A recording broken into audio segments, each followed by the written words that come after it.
Mbarikiwe. Ashimwe. Tufungue Biblia zetu. Tufungue Biblia zacu. Tufungue Biblia zetu. Tufungue Biblia zacu. Katika kitabu ni cha Samueli. Kwenye kitabu cha Samueli. Samueli wa kwanza. Samueli wa mbele. Tutaanza 15 mstari wake wa kwanza. Tunasoma Samueli wa mbele ni umurongo wa 15 umurongo wa mbele.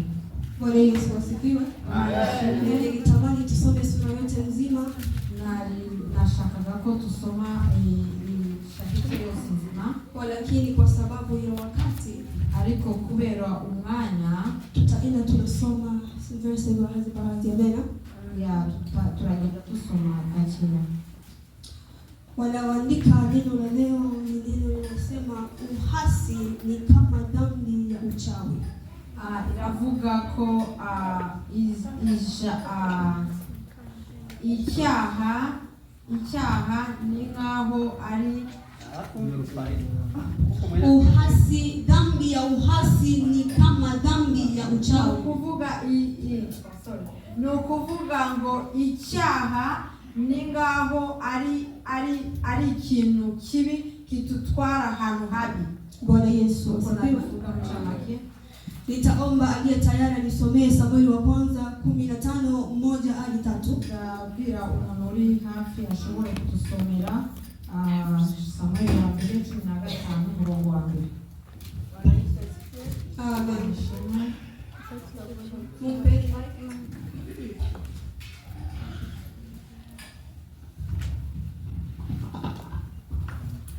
Bwana Yesu asifiwe. Tutakwenda kusoma Samueli 15 mstari wa kwanza. Samueli wa kwanza 15:1-3. Samueli wa mbere umurongo wa 15 umurongo wa mbere ni Samueli wa 15 umurongo wa mbere. Samueli wa kwanza 15:1-3. Samueli wa mbere utangira umurongo wa mbere kugera ku wa gatatu. Amen. Tutakwenda kusoma kupitia uwezo wa jina la Yesu. Wakati huo Samueli akamwambia Sauli, Bwana anipeleke nikutie mafuta uwe mfalme wa watu wake Israeli. Basi sasa isikilize sauti na maneno ya Bwana. 2. Bwana wa majeshi asema hivi, nimeyatia moyoni mwangu mambo hayo Amalaki waliowatenda Israeli, jinsi walivyowapiga njiani hapo walipopanda kutoka Misri. 3. Basi sasa enda ukawapige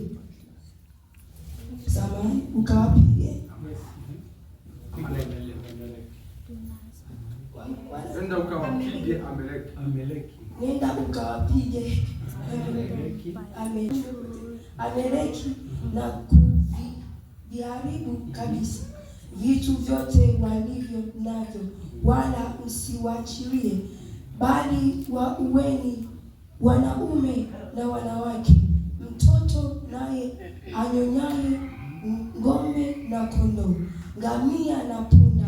Amen. Bwana Yesu asifiwe. Amen.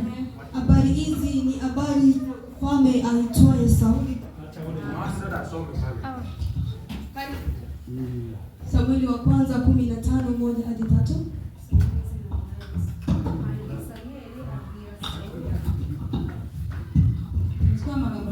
Sauli ategeka umurongo wa mbere. Hanyuma Sauli ati kukwimikisha amavuta ngo ube umwami wa Isirayeli, nuko rero ube wumvira Uwiteka mu byo avuga.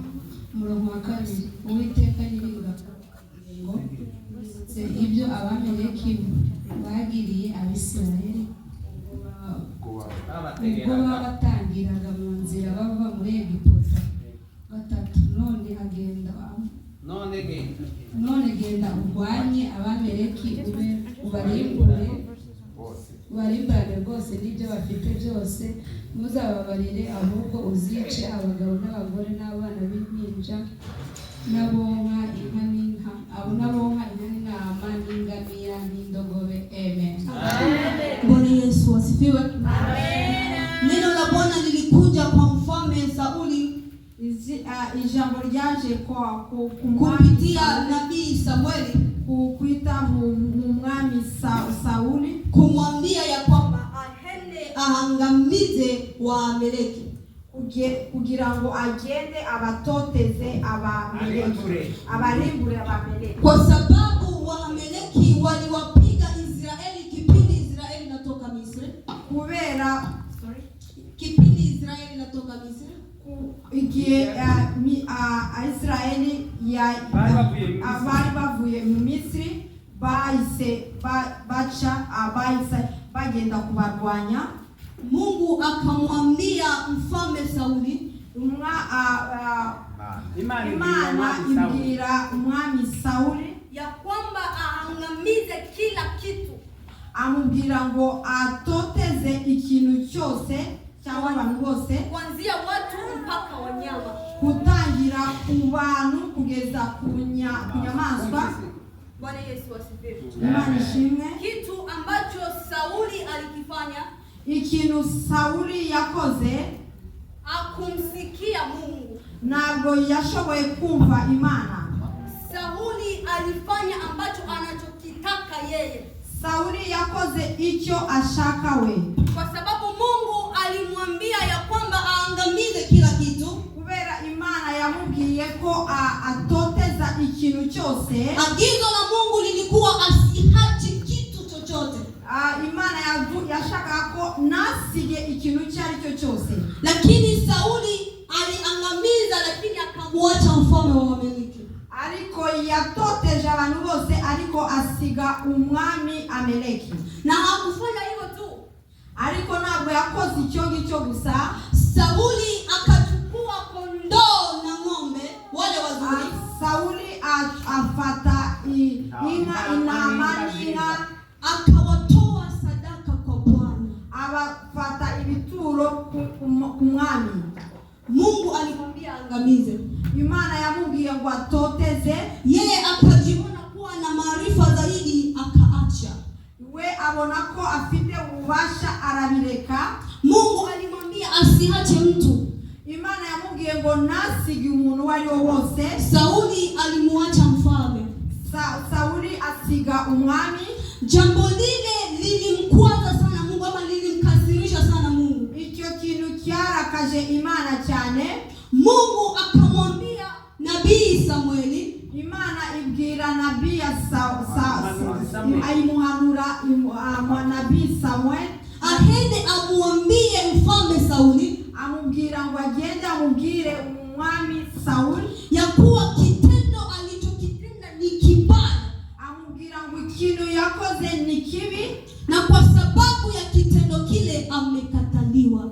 Kubera icyo kintu yakoze arasizwe cyangwa aramutaye, kwa sababu akumsikia Mungu amekataliwa. Kubera ntabwo yumvise Imana nawe yaramurekuye cyangwa iramuta. Bwana Yesu hatuhurumie sana. Imana itubabarire cyane, ntabwo za gufata umwanya muremure. Tuko hapa kujifunza juu ya uhasi ni kama dhambi ya uchawi. Tuje hano kwiga uhasi. Uhasi ni kugomera Imana bimeze nk'icyacuro. Kugomera Imana ni ngaho ari icyaha cy'uburozi. Sauli alihasi sauti ya Mungu.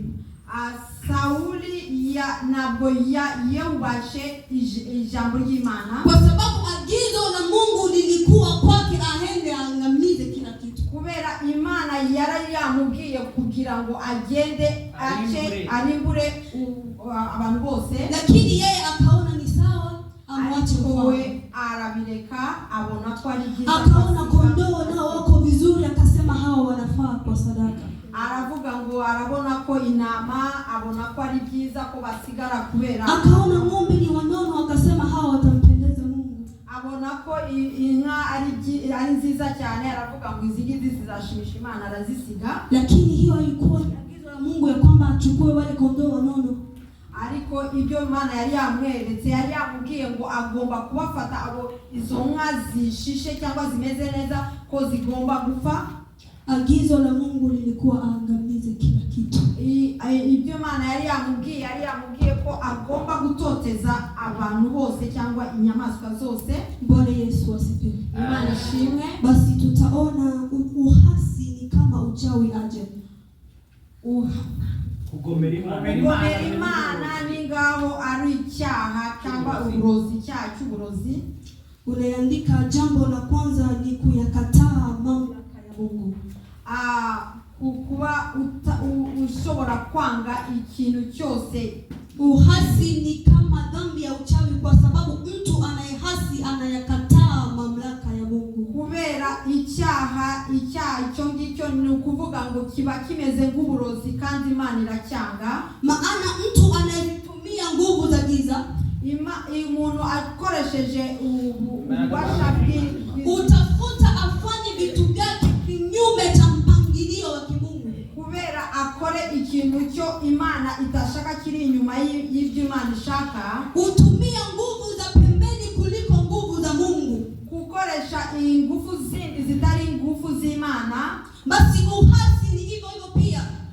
Kandi icyo kutoteza cyangwa kugumuka ni ngaho ari icyo nacyo ari icyaha cyane, kwa sababu unakataa agizo la Mungu. Kubera uba wanze icyo Imana ikubwiye, unamkataa Mungu, uramwanze Imana. Tusome kitabu ni cha Matendo ya Mitume 5:29. Tusome Ibyahishuwe na mwingine atabaki hapo kwa Samueli wa kwanza 13:13. Kandi nindi turaza kusoma Samueli wa mbere 13:13. Mmoja asome Matendo 5:29, mwingine Samueli wa kwanza 13:13. Turasoma Ibyakozwe n'Intumwa, Matendo ya Mitume 5:29 ni 5:29. Samueli wa kwanza 13:13. Samueli wa mbere 13:13. Karibu abasomera. Matendo 5:29. Ibyakozwe n'Intumwa 5:29. Na mwingine ahandaye Samueli wa kwanza 13:13. Uwundi nawe ategure Samueli wa mbere 13:13. Matendo 5:29. Tasoma kwa jina la Yesu. Petro na mitume wakajibu wakisema, imetupasa kumtii Mungu kuliko wanadamu. Amen. Nitasoma Samueli wa kwanza 13:13. Inasema, naye Samueli akamwambia Sauli, umefanya upumbavu, haukuishika amri ya Mungu wako aliyekuamuru, kwa maana Bwana angeufanya ufalme wako kuwa imara juu ya Israeli milele. Amina. Amina. Karibu dada usome. Samueli wa mbere. Byakozwe n'Intumwa 5:29.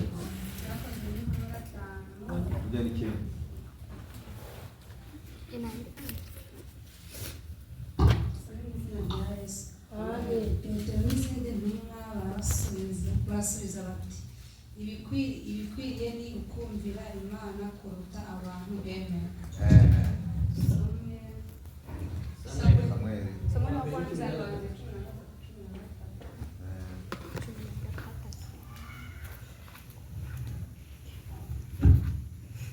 Aliye tayari asome. Maze Samueli Wahoye. ngaso Maze Samueli abwira Sawuli ati, wafuditse n'ubwira itegeko Uwiteka none Uwiteka abakomeje ubwami bwawe mu Isiraheli iteka ryose. yose. Bwana Yesu asifiwe. Petro anasema yatupasa kumtii Mungu tu. Petro yavuze ko birakwiye ko tuba Imana gusa. Tumejifunza ya kuwa uhasi unapinga mamlaka ya kimungu. Yavuze kugumuka ni kibi kumbere Imana, Na kama vile Wakristo yatupasa tuwe tunamtii Mungu. Kubera n'abakristo nabo tugomba kuba tubaha Imana. Bwana Yesu asifiwe. Imana. Hapa tena Samueli anamwambia mfalme Sauli, Samueli anga amubwire umwami Saul ya kwamba amefanya upumbavu kwa sababu hakutii. Yamubwiye ko yakoze ubupfapfa kubera atashoboye kumumva cyangwa kumubaha. Aliambiwa amsubiri kuhani kwa ajili ya kutoa sadaka. Yamubwiye ngo ashobore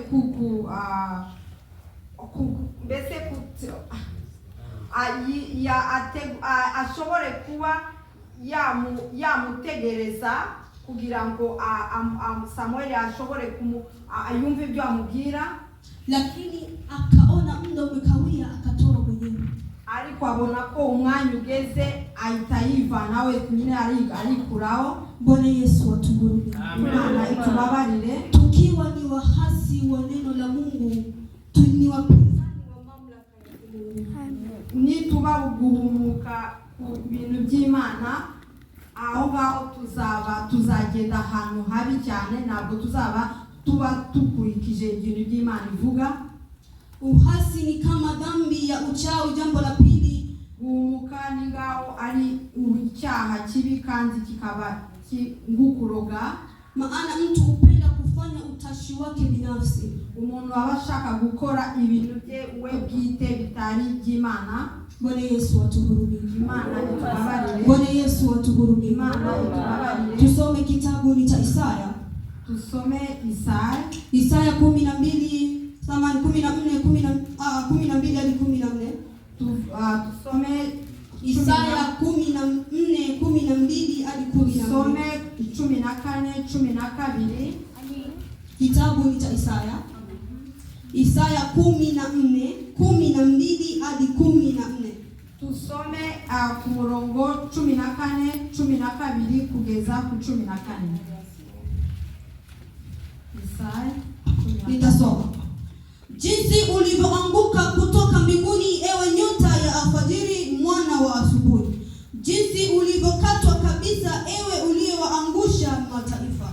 Nawe ulisema moyoni mwako, nitapanda mpaka juu, nitakiinua kiti changu juu kuliko nyota za Mungu, nami nitaketi juu ya mlima wa mkutano katika pande za mwisho za kaskazini. Amina. Amen.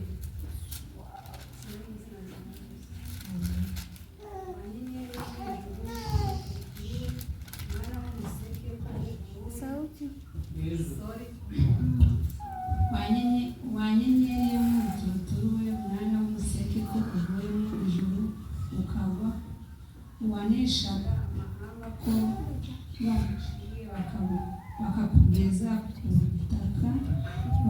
Waribwiraga uti nzazamuka njye ku ijuru muze intebe yanjye y'ubwami isumba inyenyeri z'Imana, kandi uti nzicara ku musozi w'ibiteraniro mu ruhande rw'impera y'Ifurazi, nzazamuka ndenge aho ibicu bigarukira, nzaba kwisumba byose. Bwana Yesu asifiwe. Habari hizi ni za kerubi aitwaye Lucifer.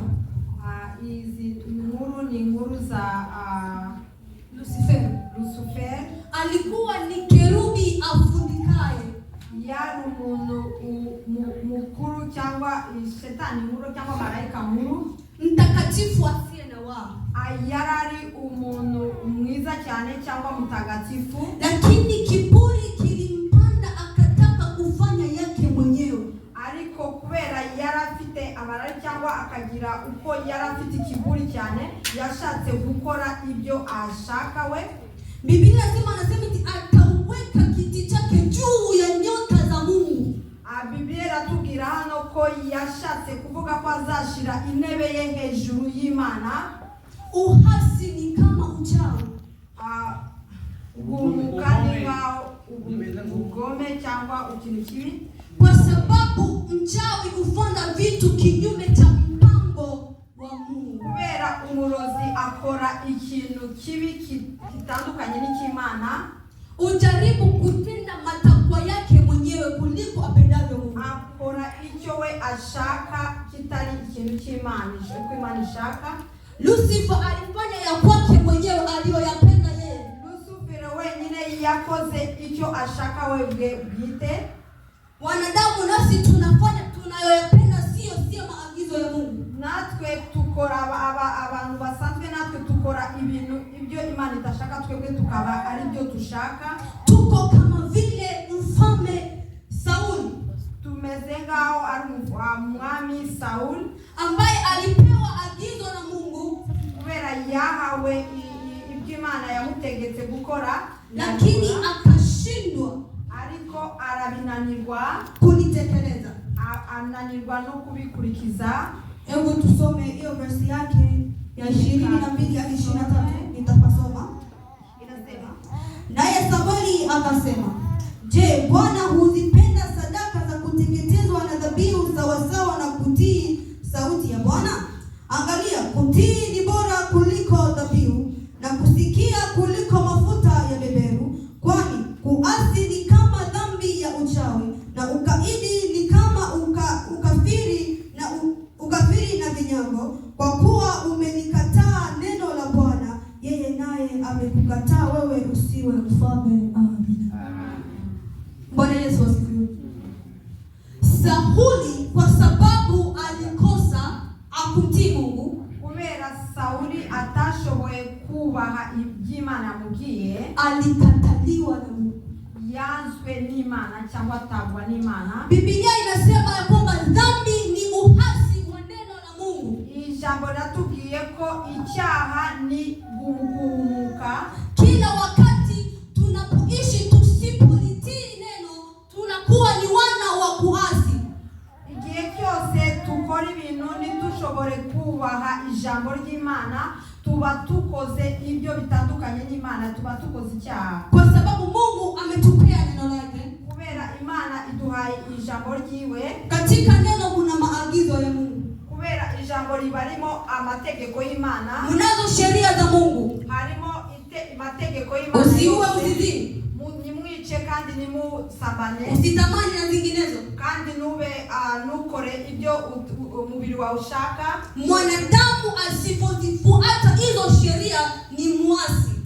Umuntu iyo atabikurikije aba ari guhumuka cyangwa abakoze icyaha, na dhambi hiyo inalinganishwa sawasawa na dhambi ya uchawi. ibyo byose biba bingana nuko aba ari umurozi, ari ukuroga. Ukiwa ni mtu wa kuasi, wewe unawekwa kwa mstari mmoja na mchawi. Niba uri umuntu w'uguhumuka, uba umeze kimwe n'umuntu uroga.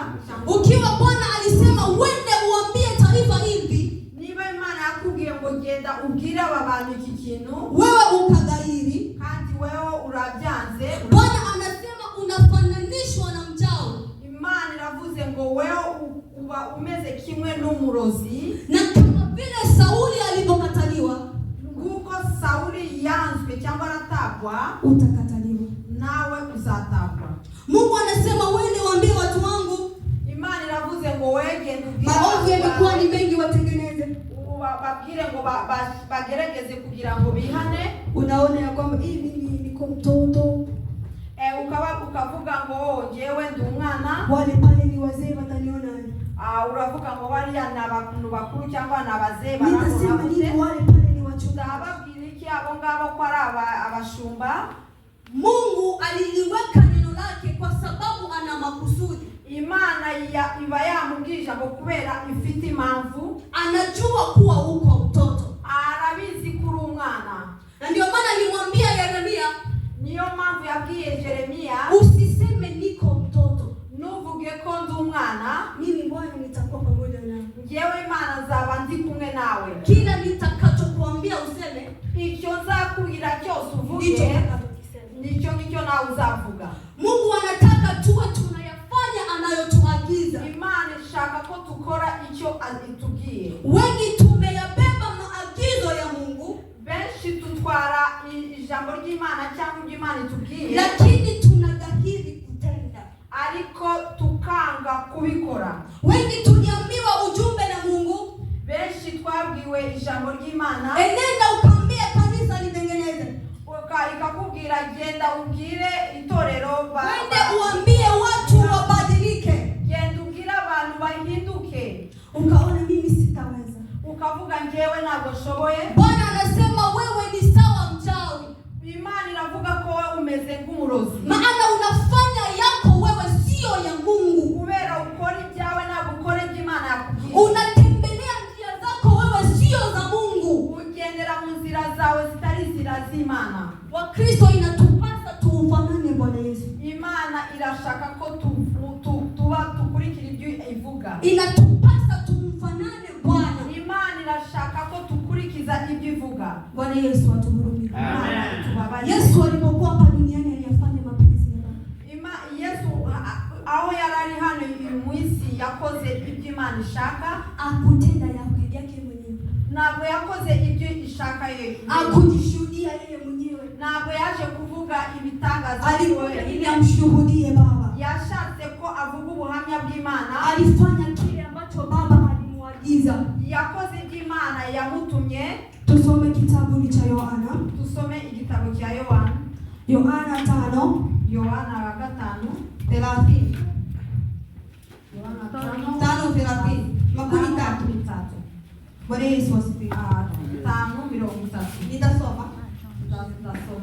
Mimi siwezi kufanya neno mwenyewe, kama sikiavyo ndivyo nikuhukumuvyo, na hukumu yangu ni ya haki, kwa sababu siyafuati mapenzi yangu mimi, bali mapenzi yake aliyenipeleka. Amina. Amen. Bwana Yesu asifiwe. Amen.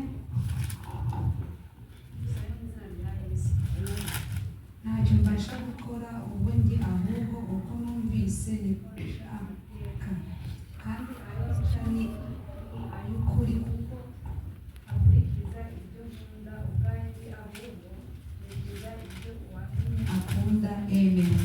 Bwana Yesu asifiwe. Anasema ninakuja kwa kusudi la kuyafanya mapenzi ya Baba. Yesu yaje hano kugira ngo akore ibyo Imana yamutumye. Alikuja kwa kusudi la kuyatimiza agizo la Mungu. Yaje kugira ngo ikore ububasha bw'Imana cyangwa ibyo Imana yamutumye. Mungu alimwambia wende, Imana yamubwiye genda, arabyumvira. Hata ilipoonekana kuwa wakati umekuwa mgumu, nubwo bwose byagaragaje ko byari bikomeye, anayaona mateso ya msalaba ni makubwa, yabonye ko kutoteza ku musaraba bikomeye, anaona kikombe ni kizito, yabonye ko gikombe ari kiremereye. Alisema Baba, ariko yavuze ikiwezekana nibishoboka kikombe hiki kiniepuke, nibishoboka igikombe kingi, lakini si kama nitakavyo mimi, ntabwo ari uko nguko ngewe mbishaka, bali kama utakavyo wewe, ariko bibe nguko bishaka. Kwa sababu angelikuwa yeye mwenyewe asingelikikunywa kile kikombe, niyo byari kuba ari wenyine bwe wenyine, ntabwo yari kushoboka. Kwa yeye angeliyakimbia mateso ya msalaba, ntabwo byari kushoboka ko abikora wenyine, lakini kwa sababu alikuja kwa ajili ya kutimiza kitu ambacho Mungu alimwambia kifanye. Ariko kubera yaje kugira ngo akore ubushake bw'Imana, aliamua kunyenyekea. Ariko yishize hasi akora by'ubushake. Aliamua kunyenyekea. Ariko yashoboye kuca bugufi, na katika mafundisho yake aliendelea kuwafundisha mitume. Ariko nibyo yigishaga intumwa ze, yakomeze yigisha, aliwafundisha wao wanaomba mapenzi ya Mungu ndo yatendeke. Yabigishije ko bazaza basenga ko ubushake bwe aribwo buzaba. Aliwafundisha kile Mungu anachokitaka ndo kitendeke. Yabigishije Imana ibishaka, kwa sababu mtu asipoendelea kufanya kile kile Mungu atakacho. kubera na ukomeje gukora iby'Imana ishaka itashaka, Huo ni uasi. aho ngaho ugumutse, Huo ni uhasi. aho ngaho ugumutse, Na hiyo ni kama uchawi. ibyo ngibyo ni ngaho ari ukuroga, Unawekwa kwa mstari mmoja sawa sawa na wachawi. ugiye ku murongo umwe n'umurozi cyangwa Kwa sababu mtu unaweza ukasema mimi sijawahi ua, ushobora kuvuga ngewe sindica, sijui uchawi, sijawahi loga. ntabwo ndashobora kuroga, Lakini Bwana anasema ukikosa kufanya alichokuagiza wewe na mchawi ni sawa sawa. Imana iravuze ko nutashobora gukora ibyo ukubwiye uba umeze kimwe n'uwo murozi cyangwa umwicanyi. Usipofuata ya Mungu wewe na mchawi mnakuwa katika mstari mmoja. Nutashobora gukurikiza ibyo Imana ivuze ubu uri ku murongo umwe n'umurozi. Yatufaa kutii. Birakwiye ko twumvira.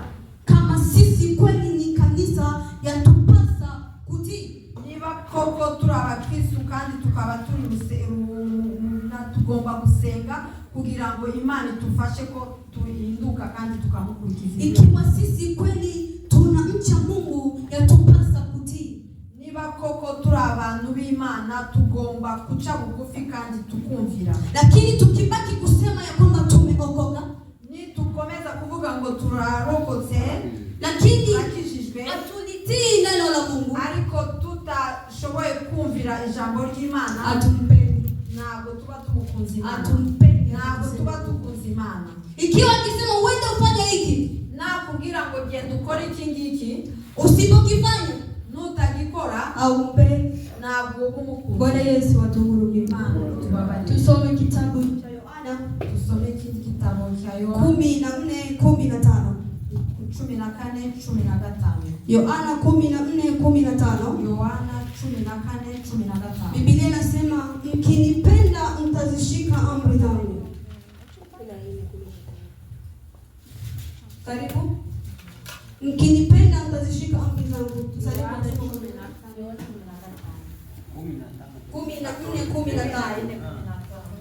Yohana kwa 14:15. Injili.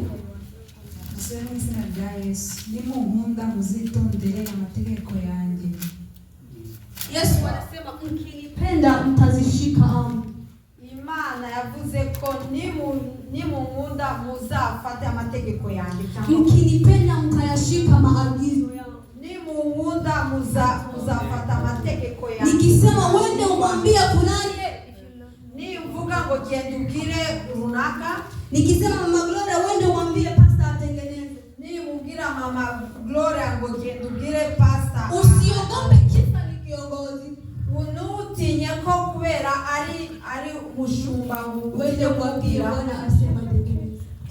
umubwire ngo Imana iravuze ngo uhinduka, Kwa sababu Mungu amekwambia utengeneze. Anasema tu wende umhubiri, anasema tu mwambie atengeneze. Imana irakubwira gusa ngo genda umubwire ahinduke, cyangwa Tusiwe kama Mfalme Sauli. nitube ngaho ng'umwami Sauli. Sauli aliukosa utii.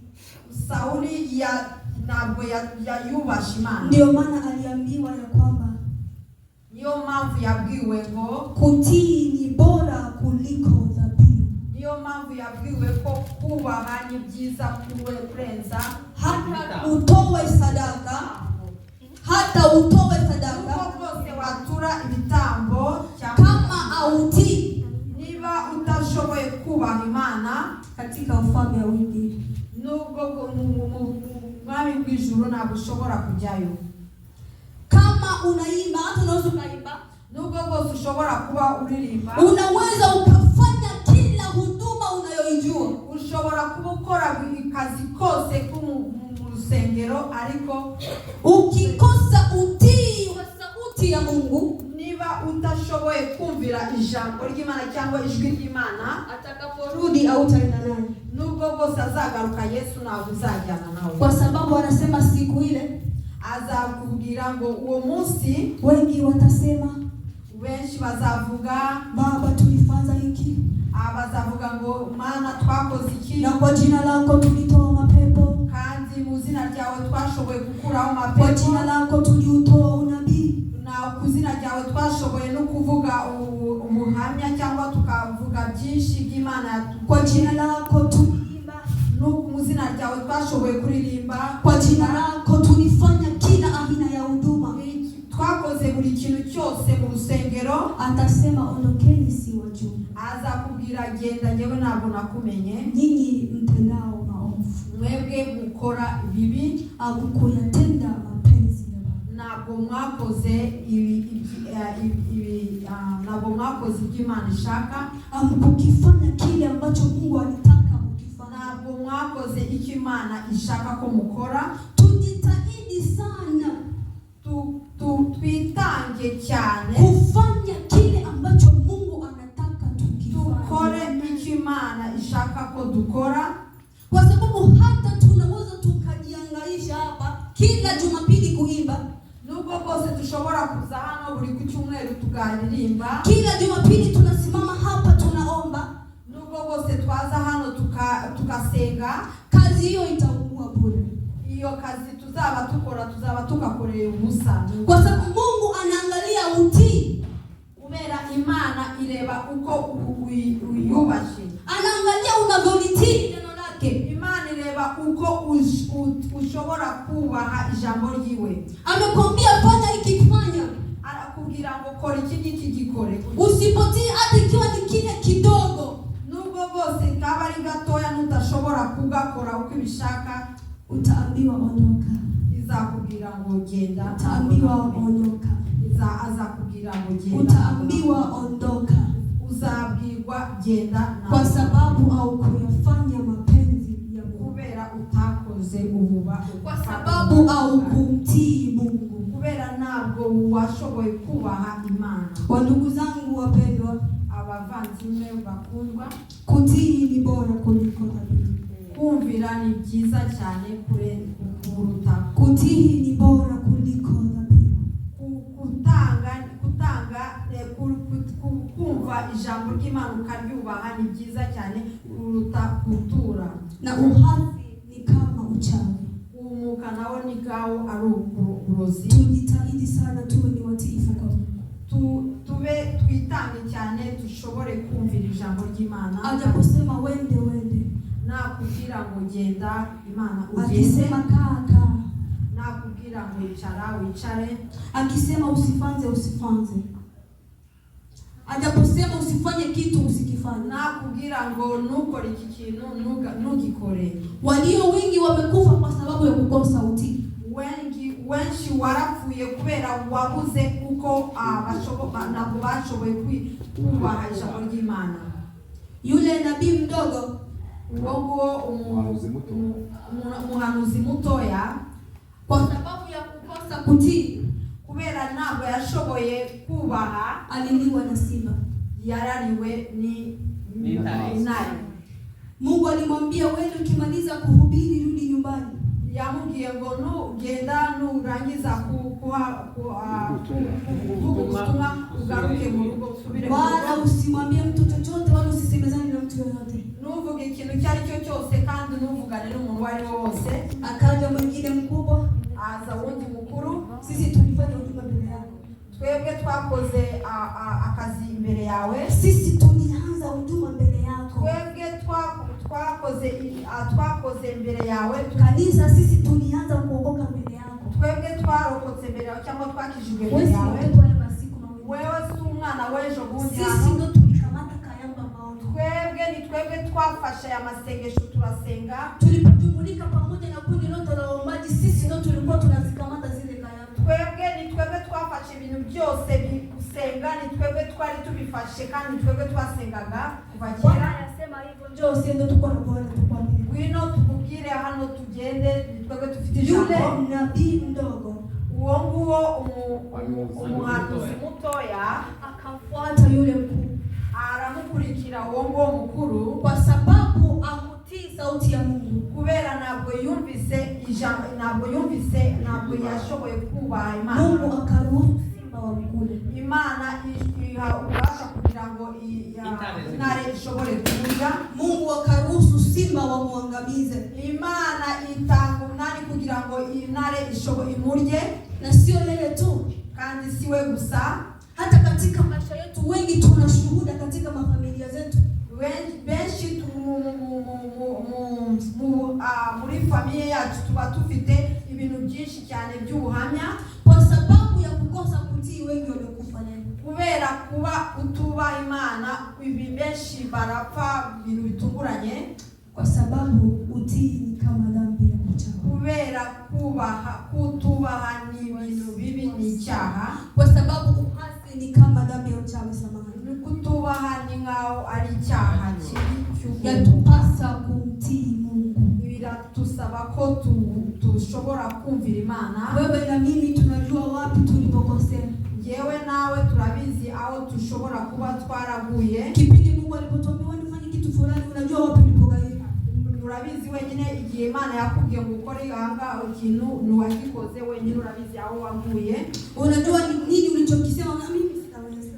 Urabizi wenyine icyo wavuze ko utashoboye. Najua hata Roho Mtakatifu anakushuhudia. Hata Mwuka Wera irabivuga, urabizi ya kwamba alipokuambia neno ukwenda kulifanya. Kubera Imana yakubwiye ijambo ariko ntabwo washoboye kubivuga. Ya kwamba alipokuagiza kitu ukukifanya.